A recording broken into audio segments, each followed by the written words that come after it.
Et oui, c'est la retour de votre rubrique favorite, l'actualité animée. Bon, si c'est la première fois que vous êtes là, je réexplique le concept rapidement. Et vous voyez comment je suis rouillé, je suis obligé de réexpliquer mon propre concept, hein, c'est quand même... c'est quand même terrible. Du coup, une actualité animée, c'est on parle un petit peu des dernières nouvelles dans les différents médias liés à l'image, du coup c'est surtout centré sur l'illustration, le cinéma d'animation et la bande dessinée, mais je vais vous parler aussi de web souvent. J'ai envie de parler de plus de trucs de web, parce que je me dis, les médias généralistes, ils traitent déjà pas mal de choses, donc peut-être c'est plus intéressant de vous parler des trucs indépendants. Donc cette semaine, bon, on va commencer par un petit review. On n'avait pas eu l'occasion de le faire, et maintenant que c'est un peu dépassé, on va pas le faire en entier. Le review du festival de la BD. Du coup, il y a eu le festival de la BD en janvier dernier, à Angoulême, c'était la 50e édition. Et le palmarès officiel est tombé le dernier jour du festival. Et du coup, là, vous avez le palmarès complet. On va revenir plus en détail sur chacun des... Enfin, plus en détail, vite fait. Le festival de l'enfer, comme on l'appelle par chez nous. Ah En goût galère. En tout cas, le Grand Prix, le Fauve, est arrivé à la couleur des choses de Martin Panchaud, que je n'ai pas eu l'occasion de lire. Où est-il?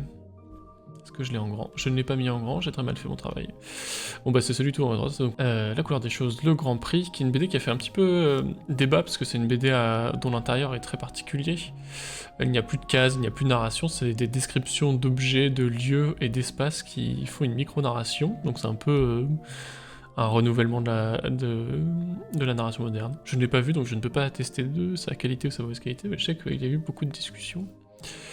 Le Fauve Jeunesse, le Fauve spécial du jury jeunesse, que j'ai pas vu, mais je trouve ça marrant que cette esthétique soit aussi présente. Ce dont je voulais vous parler, c'était principalement par ici. Il y a Animan de Anouk Ricard qui a gagné un prix, le prix spécial du jury. Alors Anouk Ricard, c'est une autrice qui exerce depuis plusieurs années, qui fait surtout des histoires humoristiques, donc je suis content qu'elle ait été récompensée. Et du coup, Animan, c'est des petits strips de BD en une page sur un personnage à moustache que vous pouvez voir sur la couverture, qui peut se transformer en animaux, c'est des petits trucs comme ça. Ah, Animan, trop bien, et bah faut que je le voie, mais vraiment j'ai réservé tous les prix que je pouvais dans la médiathèque à côté de chez moi pour les lire, mais ils ne veulent pas revenir. Du coup, peut-être que je ferai des reviews plus tard, donc là je vais parler de ce que je connais. Toutes les princesses meurent après minuit, je ne sais pas quoi, je ne sais pas vu. Alors il y a eu les liens du sang de Shuzo Oshimi qui est sorti, et alors, bon vous le savez si vous venez ici, tout ce qui est manga je m'y connais pas mal, enfin tout ce qui est bande dessinée japonaise je m'y connais pas mal. Shuzo Oshimi c'est vraiment un auteur qui me fait beaucoup me gratter la tête. Je n'ai pas lu... Si, j'ai lu le premier tome des Liens du Sang qui explore une relation extrêmement toxique entre une mère et son enfant. Shuzo Oshimi, pour vous mettre ça rapidement, c'est des histoires très sombres sur l'adolescence, généralement des passages à l'âge adulte très compliqués et très dramatiques, et c'est souvent assez borderline dans le ton. Donc je ne peux pas attester de celui-ci, mais c'est des lectures à lire quand vous aimez bien les trucs très méchants et que vous êtes plutôt en forme, donc voilà. Bon, en gros, moi j'ai lu d'autres trucs de lui qui étaient Les Fleurs du Mal, qui étaient borderline mais intéressant, et qui a eu une adaptation en animé qui était très intéressante en rotoscopie, mais voilà, et il a fait Happiness, il a fait Dans l'intimité de Marie, qui était vraiment pas bien, genre vraiment pas bien, mais faudrait que j'étudie plus en détail. Mais quelqu'un pourrait dire c'est cringe, voilà. Ensuite il y a eu Fleur de pierre de Hisashi Sakaguchi, que je n'ai pas lu, La longue marche des Nains, je ne l'ai pas vu, et il y a eu mon petit favori de cette année, Une rainette en automne de Lina Stern, que si j'étais un youtubeur facecam je pourrais vous dévoiler devant moi, avec un très bel ouvrage horizontal, c'est celui que vous avez tout en bas à droite, qui est un très bel ouvrage de dessin numérique qui suit un trio de grenouilles qui vont déposer l'âme d'une fleur sur la rive de l'archipel japonais. Et c'est très joli si vous avez l'occasion de le voir en bibliothèque. Le format horizontal permet des très beaux paysages, et c'est une technique de trame numérique qui est sympa, qui est vraiment très jolie, avec un très beau dessin. Peut-être que vous suivez cette personne sur Instagram, elle s'appelle Turn de Cassette. Elle poste beaucoup de dessins, il y a un style assez vraiment influencé par le manga, avec des trames numériques. moi, vous savez que les trames numériques, c'est ma cam. Et voilà, je pense que je ferai un review plus complet de cette autrice bientôt, parce que, en tout cas, cette première lecture était vraiment très très cool, si vous avez l'occasion de le voir. Dans la sélection suivante, j'avoue que je n'ai rien lu. Donc rapidement, le Comic Book Award, le Fauve Polar SNCF, qui est un prix qui existe depuis quelques années pour des romans de gare. C'est pour ça que c'est la SNCF qui finance, et du coup c'est très orienté détective et policier. Le prix France Télévisions, Naphtaline, dont on m'a dit du bien, mais je ne saurais dire. Sous le soleil, le prix Écofauve. Le prix Écofauve, je vous en parlerai un jour, mais pour l'instant. Et pour finir rapidement, les 3 auteurs cette année en lice pour le Grand Prix, je vous le spoil tout de suite, c'est Riyad Satouf qui l'a eu. C'est de la haut c'est des vieilles news, donc on va aller vite. Qui était sympa, qui avait droit à des petites expos sur place. Ah oui, on nous dit, clairement il y a chaque année un prix Polar SNCF pour un court-métrage aussi. Ah oui, mais il y a souvent des financements, pour récupérer des financements, les festivals se font souvent sponsoriser. Il faut dire aussi que la SNCF, si vous prenez beaucoup le train comme moi, vous aurez remarqué que la SNCF fait beaucoup d'affichage en gare pour la bande dessinée, et c'est assez cool pour avoir des belles images quand on s'embête dans des gares, et avec les grèves en ce moment, on s'embête beaucoup dans les gares. Donc, donc voilà, ça peut être l'occasion de découvrir des auteurs et des autrices. Les 3 auteurs en lice pour cette année, c'était Alison Bechdel, une autrice américaine ou canadienne, je ne sais plus, dont Elliot pourrait vous parler beaucoup plus que moi, mais qui est une autrice très féministe, mais aussi qui parlait beaucoup de la condition des femmes lesbiennes aux États-Unis, mais dont je ne peux pas beaucoup vous parler du boulot, à part qu'apparemment c'est extrêmement qualitatif. Catherine Meurice, dont je peux vous parler un peu plus, qui est une autrice française, dont j'aime beaucoup le travail, depuis que j'ai découvert sa BD La Légèreté. C'est une autrice très littéraire, assez classique dans son ton. Elle parle beaucoup de littérature, de musée, d'œuvres d'art, et récemment j'avais écrit un petit texte sur Les Grands Espaces, où elle parlait de son... C'est un roman, hein, une BD autobiographique où elle parlait de son enfance à la campagne et de son rapport avec ça maintenant qu'elle était une autrice installée en ville. Et ensuite nous avons Riyad Satouf qui a eu le Grand Prix cette année, seul auteur masculin dans la sélection, bon, c'était une année où il avait beaucoup le vent en poupe. Riyad Satouf, ça fait quelques années qu'il est beaucoup aimé par la presse et par la critique française, et il a sorti cette année le 7e et dernier tome de l'Arabe du futur, me semble-t-il, qui est une série qui apparemment est extrêmement bien. Moi je connais malheureusement toutes les mauvaises BD de Riyad Satouf, donc c'est quelqu'un dont j'ai beaucoup de mal à apprécier le boulot. Mais voilà, pour vous le situer, c'est un auteur installé depuis une dizaine d'années dans la BD française. C'est un type qui a étudié le cinéma d'animation, et qui après a fait de la BD et des films, notamment il a fait Les Beaux Gosses, et il a fait... J'ai un doute, il a fait un autre film. Bah, il a fait Les Beaux Gosses avec Vincent Lacoste, il a fait une BD sur le fait d'avoir fait Les Beaux Gosses avec Vincent Lacoste. Je sais plus s'il a dirigé d'autres films. Et il est très connu pour Les Cahiers d'Esther, du coup, qui est un peu si je puis dire, le Titeuf de cette génération. Et L'Arabe du futur, du coup, qui décrit son parcours de lui et de sa famille, et de son identité de personne arabe en France, dont tout le monde dit que c'est génial, donc j'imagine que c'est génial. Un jour je vous dirai un contre-avis. Ensuite, très rapidement, parce qu'on était sur le sujet de la BD, c'était une news qui n'est pas du tout une news, et j'ai mal vérifié, mais je suis très content parce qu'un auteur que j'aime beaucoup, dont je n'ai jamais eu l'occasion de parler ici, mais dont j'aime beaucoup le travail, qui s'appelle Manu Larsonnet, que vous connaissez peut-être pour Le Combat Ordinaire, Le Retour à la Terre, ou plus récemment, pour être dans ce style, de sa BD récente, Blast et Le Rapport de Brodeck. Moi j'adore Le Rapport de Brodeck, qui était une adaptation de livre, et Manu Larsonnet qui est... le grand oublié de tous les festivals parce qu'il déteste les festivals, est en train de travailler sur une adaptation de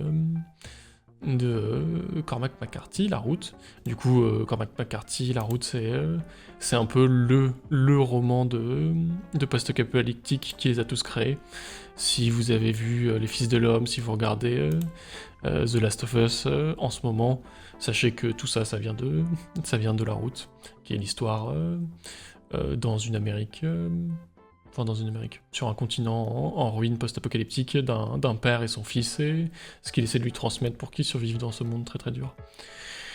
Et du coup, Larsenet, c'est quelqu'un qui aime beaucoup parler de la parentalité, donc je trouve ça intéressant qu'il parle de ça, et bah, son dessin est toujours absolument sublime, donc voilà. Blast, oui, Blast. Dans la BD, c'était un incontournable les dernières semaines, et c'est une nouvelle vraiment triste. Mais il y a eu récemment le décès de Leiji Matsumoto, un auteur de bande dessinée légendaire, mais vraiment légendaire. C'est un très grand auteur qui est décédé récemment il y a 1 ou 2 semaines.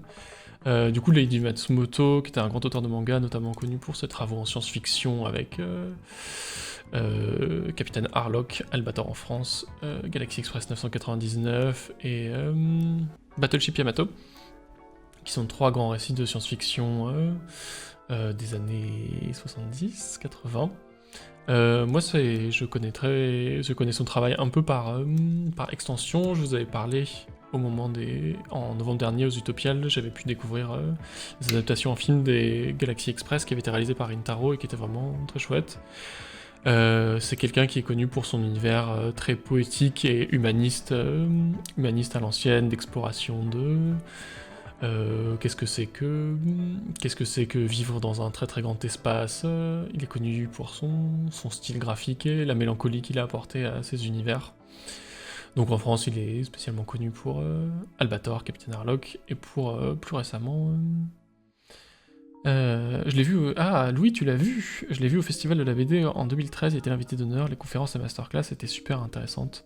Oui, ça avait l'air d'être un monsieur très gentil et très cultivé, et il a laissé une très grande œuvre derrière lui, que peut-être l'avenir nous laissera le temps de découvrir. Et je serais très content de plus apprendre à le connaître, parce que je connais beaucoup Tezuka, mais je connais pas très bien Leiji Matsumoto. Et en France, Leiji Matsumoto est très connu aussi, parce que c'est lui qui avait... Je ne sais pas s'il l'avait dirigé, je ne sais pas s'il l'avait réalisé, mais en tout cas il avait très fortement participé à Interstellar 5055, qui est le film, le long métrage d'animation dédié à l'album Discovery de Daft Punk, donc le groupe français d'électro. Donc voilà, petite pensée pour Leiji Matsumoto qui nous a quittés. On reste dans le Japon et l'adaptation. Bon, j'ai passé très rapidement, mais Netflix a fait l'annonce de l'adaptation de Pluto, un de mes mangas favoris en série d'animation. Du coup, Netflix, qui fait des adaptations d'animation japonaise, ils en ont fait beaucoup, ils en ont fait pas mal qui étaient questionnables. Mais bon, je dois dire que Pluto, ça me motive beaucoup. Pluto, pour le placer en quelques secondes, c'est une revisite de l'univers de Astro Boy. C'est peut-être pour ça que ça ne vous dit rien, mais le graphisme va vous dire des choses. De Osamu Tezuka. Du coup, Pluto, c'est pas un chien. Et non. Je ne peux pas vous dire qui est Pluto, car ce serait spoiler des choses très importantes dans l'histoire de Pluto en plus. Mais une adaptation plus moderne de Astro Boy fait par Naoki Urasawa, du coup qui est un grand ponte du manga actuel que vous connaissez peut-être pour Monster, qui est disponible actuellement sur Netflix si vous aimez les romans policiers. Et du coup plutôt c'est un manga de 8 tomes qui retrace l'histoire de Astro Boy, mais au début surtout l'histoire de Gesicht, qui est le personnage que vous voyez ici à l'écran, qui est un personnage d'inspecteur robot allemand. Et donc vous pouvez attendre à peu près le meilleur de ce qui se fait de la science-fiction de cette époque, avec des questionnements sur l'identité des robots, un questionnement hyper beau sur la mémoire, puisque un des thèmes principaux de Pluto c'est la mémoire et comment on vit quand on a un robot intelligent mais qu'on se rappelle de tout parfaitement, même des choses terribles qu'on a pu vivre et faire. Et en vrai, je suis hyper motivé. Genre vraiment, je trouve que j'adore l'univers d'Astro Boy, parce que je regardais le dessin animé quand j'étais petit, et j'adore Urasawa, parce que c'est un mec qui écrit extrêmement bien les histoires de romans policiers, et je trouve que les deux associés a fait une œuvre très compacte et très riche, ce qui est le problème d'Urasawa sur ses formats longs, où il finit par se perdre dans Monster Et dans 20th Century Boys, c'est des séries de 20 tomes, et du coup, il finit par se perdre dans son histoire, mais dans Pluto, c'est vraiment de très très bonne qualité. Donc, hyper hype. Et en plus, j'aime bien, parce qu'il y a un style qui est fait comme c'est Naoki Urasawa, qui a un style un peu à l'ancienne, et Astro Boy, qui a un style particulièrement à l'ancienne, puisqu'il a 60 ans. Ça donne un style rétro-futuriste qui est très cool. Et un peu curieux de voir comment ça va être adapté et mis en scène, et j'espère qu'ils ne vont pas rajouter trop de choses, car le récit principal est vraiment très cool. Je réalise que je ne vous ai pas du tout mis le son. Mais voilà. La bande-annonce laisse entrevoir un truc d'action, c'est surtout beaucoup une exploration psychologique. Très rapidement, qu'est-ce que j'ai mis ensuite dans ma liste? Tu as dit que ça sortait quand? Je ne l'ai pas dit, je crois que c'est affiché dans les... C'est un sneak peek, donc ça doit être un truc du tout début. Je crois qu'ils n'ont pas annoncé de date, je crois qu'ils ont annoncé que la série allait se faire. Mais Netflix, ils sont un petit peu inconstants pour les sorties d'animés japonais, donc je ne saurais dire. C'est un peu plus pour faire du teasing et vous donner envie de le voir, mais en vrai, je vous en reparlerai très certainement quand ça sortira. Très rapidement, je sais qu'il y a plusieurs personnes qui font des études de cinéma d'animation dans ce chat, et du coup, je voulais retransmettre une petite info vis-à-vis d'un concours qui est fait chaque année, qui est le Disney Art Challenge, auquel vous ne pouvez participer que si vous êtes étudiant en cinéma d'animation en France, et c'est encore un petit peu plus particulier parce qu'il faut que vous fassiez partie des écoles du RECA, donc le rassemblement des écoles de cinéma d'animation, qui sont une partie des écoles, mais pas toutes les écoles, je crois. Et je vous encourage à participer au Disney Art Challenge, car c'est un concours de concept art où vous devez faire une illustration et une note d'intention sur un thème qui, cette année, est « Les vœux deviennent réalité ». Donc c'est souvent mis en lien avec la sortie Disney de l'année, donc cette fois-ci c'est le film Wish, l'année dernière c'était pour la sortie de Buzz l'éclair, le film. Et il y a des gros prix à gagner, comme vous pouvez le voir en bas, 8000, 5000 et 4000, mais... surtout, ce qu'il y a à gagner, c'est un accès au buffet du Disney Art Challenge à Annecy. On le sait très bien. Et voilà, Elliot sait déjà de quoi j'allais parler. Voilà, bon, c'est un peu une blague qu'on a dans l'animation où tout le monde participe au Disney Art Challenge pour avoir accès au super barbecue et buffet qui a lieu pendant le festival d'Annecy, donc en juin prochain. Et, et peut-être que si vous faites une très belle illustration, vous gagnerez en plus une grosse somme. Mais voilà, si vous cherchez un petit peu de motivation pour dessiner un truc et que vous êtes en école, je vous encourage à participer au Disney Art Challenge, c'est un truc plutôt sympa. Mais bon, on pourrait parler longtemps de l'éthique de jeux concours comme ça dans des domaines créatifs, mais voilà.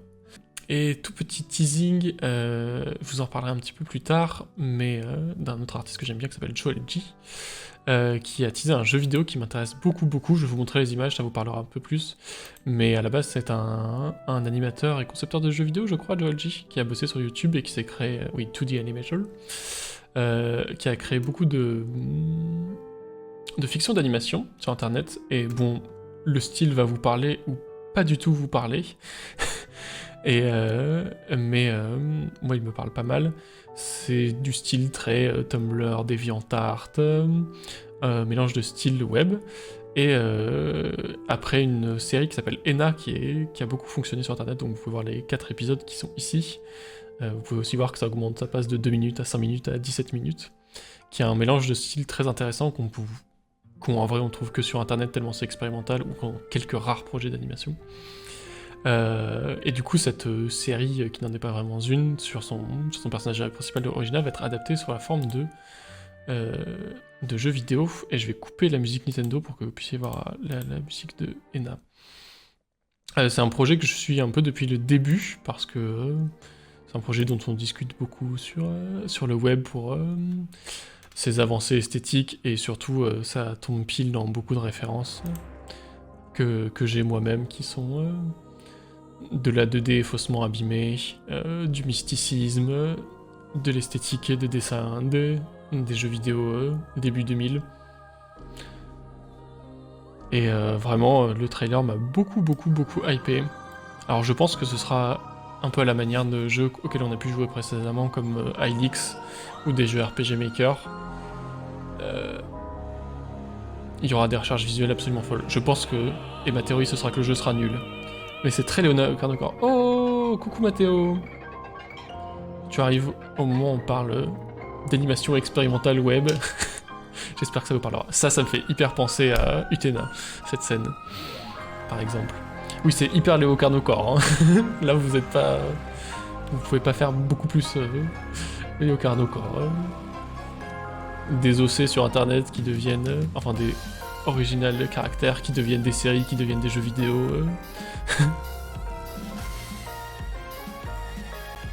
Donc voilà, je sais pas à quel point c'est un projet participatif.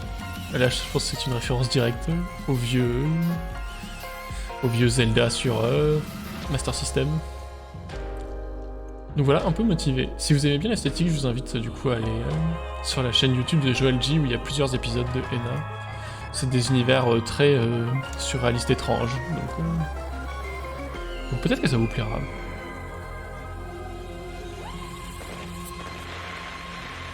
Personnellement, je suis hyper hypé. Et vous pouvez le wishlister sur Steam si vous voulez, mais je crois qu'il n'y a pas encore de date de sortie. Comment ça participatif? Et bah je pense qu'il y a peut-être des séquences d'animation où, vu les différents tests visuels, je pense qu'il y a peut-être des parties qui sont faites. C'est un truc qui se fait semi-souvent dans les projets d'animation web. Par exemple, t'as des gens qui vont... Et participatif, dans le sens où c'est un type qui est sur internet, qui crée un personnage, ça marche bien, du coup il lui trouve une bande son avec un autre artiste musical, puis après il bosse avec quelqu'un qui sait faire du truc. C'est des choses qui se font de manière très organique sur internet. Et donc, je n'ai pas exploré plus, mais je pense que il doit y avoir beaucoup d'artistes. Imaginons en animation, ce serait un film comme les premiers films d'Anka Damian, où ça change de style et un peu en permanence, en laissant la place à des pattes visuelles de différentes personnes. Et voilà, donc un des projets web qui me hype le plus ces derniers temps. Un jour, je vous parlerai peut-être d'autres projets web qui sont nés comme ça, qui sont Has-Been Hotel et Hell of a Curse, qui sont d'autres projets web très cool. Et ce sera tout pour les dernières nouvelles. On va accélérer un tout petit peu. Je voulais vous parler des dernières sorties cinéma d'animation. Alors... en cinéma, je suis récemment allé voir Le Chapeauté 2. Alors, Le Chapeauté 2, je vais vous dire mon expérience. Ça fait probablement 15 ans que je ne suis pas allé voir un DreamWorks. Enfin, 10 ans que je suis allé voir un DreamWorks. Et je ne sais pas pourquoi, Le Chapeauté, tout le monde m'a dit « C'est trop bien, c'est trop cool, le personnage du loup, il est trop stylé. » Et vraiment, il y a une personne qui m'a dit ça, il y a 2 personnes qui m'ont dit ça, il y a 5 personnes qui m'ont dit ça. J'ai vu 50 fanarts du loup sur Twitter, et j'ai fait « Bon, qu'est-ce qu'il a de si spécial, ce film ?» Du coup, je suis allé le voir, et effectivement, c'est pas mal du tout. Est-ce que je dois contextualiser Le Chapeauté de l'univers de Shrek, DreamWorks, très gros studio 3D américain. Ah, pareil, c'était unanime. Le Chapeauté 2, il a tellement fait parler de lui sur Twitter. Bah ouais, hein. Enfin, sur les autres réseaux, mais je sais pas pourquoi je l'ai vu beaucoup sur Twitter. Mais mon fil Twitter est un peu trusté par des artistes Fiori, donc c'est peut-être ça.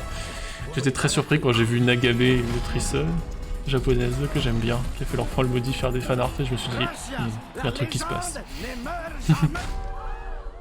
Du coup, Chapeauté, histoire semi-drôle, semi-fantastique du Chapeauté qui a perdu sa dernière vie, de ses 9 vies de chat, et qui veut aller trouver une étoile pour réaliser son tout dernier vœu. Enfin, pour réaliser un vœu de récupérer ses vies. Et du coup, c'est intéressant parce que le film explore un peu la mortalité du personnage et le personnage derrière la légende. Bon, c'est pas non plus de la psychologie hyper complexe, hein, on va pas déconner. Mais le film est très sympathique et j'avoue que j'étais hyper... notamment très charmé par l'animation. J'avais un peu arrêté de suivre le style d'animation de DreamWorks, mais j'ai l'impression que depuis 2-3 films avec les Trolls et plus récemment The Bad Guys, ils ont assumé d'avoir un style 3D très graphique, notamment ça se voit dans les scènes d'action où le nombre de poses par image est cassé pour donner des trucs plus dynamiques. Et je trouve que ça fonctionne vraiment bien. Moi j'ai vu la scène de la crise d'angoisse là. Oula, y'a pas avec Young et Verti, on s'est hypé à cause de Twitter. Et du coup, finalement, qu'est-ce que j'ai pensé du film? J'ai trouvé ça assez sympa, assez réussi. C'était, je trouve que ça pourra jamais être mon film préféré, parce que c'est plus trop le style de film et j'ai plus trop moins l'âge, mais je trouve que c'était vraiment très efficace. Les personnages étaient très sympathiques, notamment le personnage du loup, le fameux personnage du loup qui est un peu une espèce de chasseur de primes, terrible. Et le cast est sympa, il y a une petite histoire d'amour très gentille, et un des gros thèmes du film est aussi, comme souvent dans les films de mémoire, j'ai l'impression de retrouver une famille... de retrouver la famille qu'on choisit plutôt que la famille qu'on subit. Et du coup c'est un peu des histoires de famille qui se recomplètent comme ça. Du coup, écoute, si vous voulez passer un moment plutôt marrant et plutôt réussi, enfin marrant et réussi. Oui, donc quand je parle de la nouvelle animation 3D, je parle de ce genre de déformations qui sont vraiment de plus en plus fréquentes depuis quelques années, où moi j'aime bien parce qu'en fait ça reprend des forces de la 2D pour aller dans la 3D. Très SNK les fights, ah oui. Ouais, très, très SNK, très, très volant, beaucoup de déformations et tout ça, c'était assez cool. Et ouais, je trouve qu'il y a un renouveau de la 3D qui est assez cool, qui étonnamment vient pas trop de Disney et de Pixar, mais qui vient de DreamWorks et qui vient du dernier Spider-Verse, qui vient de Arcane, et je trouve que c'est une nouvelle itération de la 3D que moi j'aime beaucoup. Mathéo Singe nous dit: j'ai pas vraiment aimé, le personnage du loup est super, mais j'aurais aimé le voir plus, mais il y avait 3 ou 4 gags excellents. Ouais, il y a plein de gags un peu faciles, je trouvais, notamment le contest de chats mignons au milieu du film, qui fonctionne un peu, et voilà. Mais je sais pas, il y avait plein de bonnes choses à boire, à manger, et puis, genre moi dans la salle, les gens étaient hyper à fond, du coup je me suis dit, allez, c'est un film où les gens s'amusent, donc tant mieux. Oui, c'est forceur sur les gags. 3 ou 4 gags sur 70, c'est des statistiques assez faibles, remarque. Mais je sais pas, en fait ça faisait très longtemps, moi j'avais un peu oublié, à part après les gros films, après les Shrek 3 et 4, et je sais même plus trop ce qu'ils ont fait après. Il y a eu un chapeauté 1 que je n'ai jamais vu, et d'ailleurs que vous n'avez pas besoin de voir pour aller voir ce film, donc j'imagine que ça va en dire long. Mais par contre, petite inquiétude, ils se servent un peu du film pour annoncer une reprise de l'univers Shrek, probablement pour faire un Shrek 5, 6. Je crois qu'ils ont annoncé un Shrek 5, donc je ne sais pas trop ce qu'il y a encore à raconter dans l'univers de Shrek, mais bon. Ensuite, deuxième sortie il y a 1 semaine et demie, le fameux... On m'a demandé, dans la vie réelle, la vraie vie, des vraies journées, mon avis sur Titina et si j'allais le chroniquer. Et donc, je vous réponds, nous allons parler de Titina, enfin.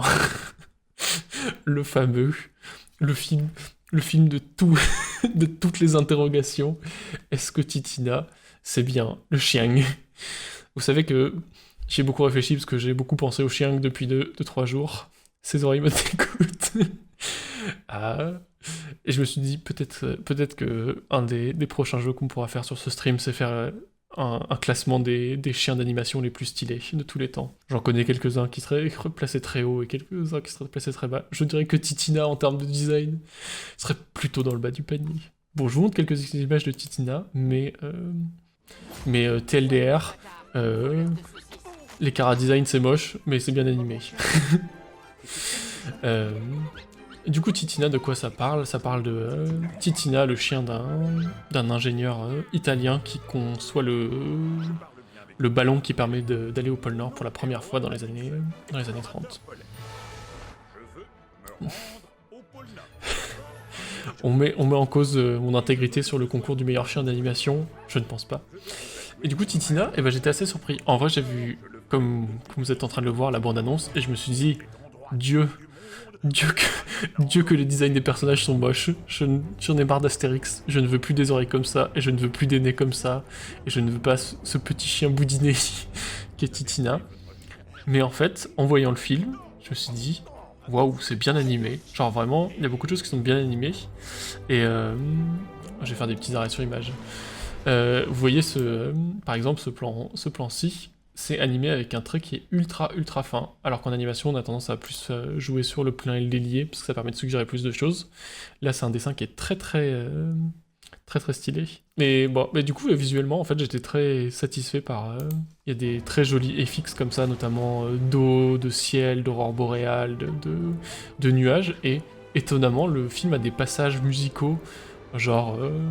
un numéro de jazz, un passage halluciné, il y a un passage presque à la Porco Rosso à la fin du film, qui est tout à fait inattendu, et on se dit, what the fuck, pourquoi Titina c'est si bien animé? Qu'est-ce qui s'est passé? Genre c'était quand même des jeux, il y a quand même des vrais beaux décors dans tout ça. Ouais, le bal des pingouins qui est un moment étonnant dans le film. Et en fait, voilà, Titina, c'est pas mal. Je trouve que l'histoire est chouette. Genre, c'est un fait scientifique qui est intéressant. C'est un peu une course à l'exploit. Et en fait, le film essaie vraiment de ramener ça à des enjeux de film pour enfants, parce que, on le rappelle quand même, je crois qu'ici, nous sommes tous adultes, adultes et majeurs, mais c'est un film pour les 5 ans et plus. Donc, dans l'écriture du film, il y a vraiment un truc qui est fait pour que ce soit pour les enfants de 5 ans et plus. Du coup, on est plutôt sur l'enjeu de que fait Titina dans ce voyage, son maître est pas content à ce moment-là, et tout ça. Mais ça mène à des trucs très très absurdes où c'est une histoire un peu sérieuse où les gens risquent leur vie, et à des moments c'est yo, il y a des gags avec le chien derrière, et en fait bah, le style est pas si comique que ça, donc voilà. Mais écoutez, Titina c'était pas si mal, et en fait ça m'a un peu intrigué parce que du coup j'ai lu une interview des intentions de la réalisatrice après, et qui disait qu'elle voulait faire un film accessible et un peu plus naturaliste, où elle voulait pas se concentrer sur le méga héroïsme de ces deux personnages au gros nez, mais plutôt sur une narration et voir un peu ce que ça changeait dans leur vie à tout le monde. Qu'est-ce que vous me dites sur Titina? C'est vrai que les designs ne sont pas beaux, c'est validé. Les designs ne sont pas beaux. J'avoue qu'il y a des nez qui passent pas.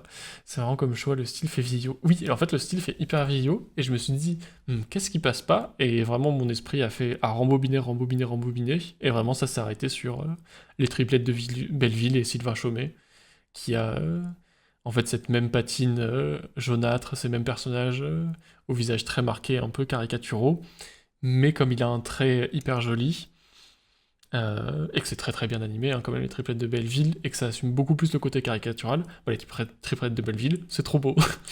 Et pourtant, en termes d'animation, Titina se tient. Et du coup, je trouve que il ne faut pas être trop rapide à juger des films d'un cinéma, le cinéma norvégien. Je ne sais pas combien de cinéastes de cinéma d'animation il y a en Norvège, mais je trouve ça intéressant d'essayer un peu de découvrir ce cinéma et d'entendre parler de cette histoire, parce que c'est vrai que je connaissais pas du tout cette histoire.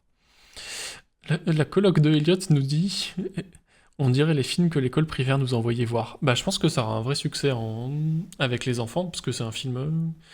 C'est un fait historique intéressant. Et vraiment, moi, les enfants dans ma salle, ils étaient grave à fond, quoi. Genre vraiment, à un moment, Titina glisse d'une plaque de verglas, et là, tout le monde était Titina, elle est où, Titina? Et du coup, force est de reconnaître que. Trop fort. Ils ont tout compris avec Titina. Mais le film va rester un petit moment en salle, ça reste assez longtemps dans mon cinéma de quartier. Donc je pense que ça va être le film pour enfants le film pour enfants de ce mois de mars. Et ensuite, dernière sortie aujourd'hui, Nayola. Alors je vais pas vous en parler beaucoup parce que je vais le voir la semaine prochaine. Enfin, je vais le voir dans les prochains jours, et j'ai la chance d'avoir une séance avec le réal qui va venir en parler, du coup je pourrais probablement vous en dire plus de choses intéressantes. Je vous passe juste la bande-annonce. En bref, c'est la vie de trois femmes en Angola.